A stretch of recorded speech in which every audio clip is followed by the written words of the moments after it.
And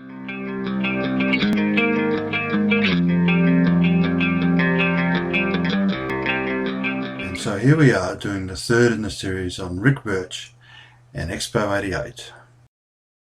So first of all, while I look at this absolutely amazing photo and one of my favourites, is that you need to refer to the end of the YouTube for all the copyright notices. And I chose the Aquacade because it was an award-winning show at Expo 88, as can be seen by this award presented by the Sunday Mail.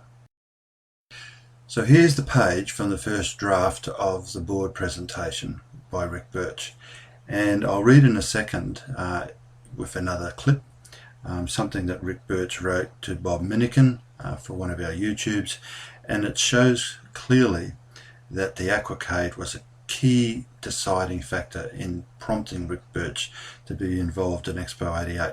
So out of all the possible topics that were covered in that first board proposal, this was the one I settled on as the third topic.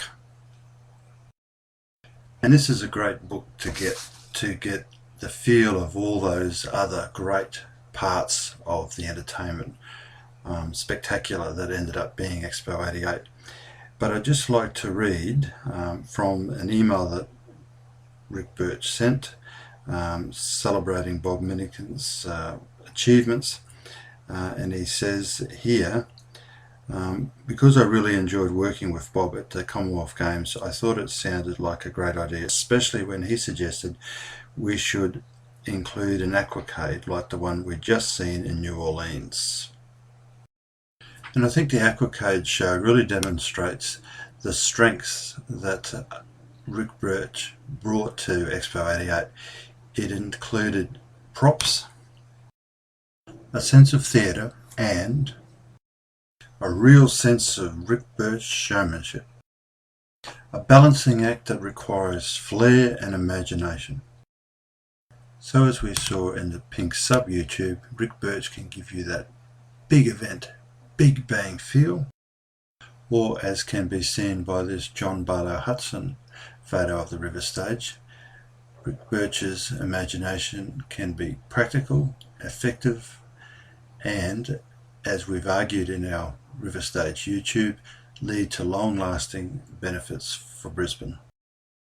So in conclusion, what we've analysed through the course of this YouTube is the seed of a great event, and that can be seen by the Expo board papers that Ric prepared.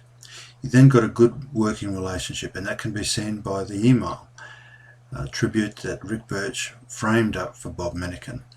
You can also see that there was a real effort by Bob Minikin and Ric Birch, and no doubt Sir Lou Edwards, to actually make the Expo event work and become the happiest place in the world, as Sir Lou Edwards so often says.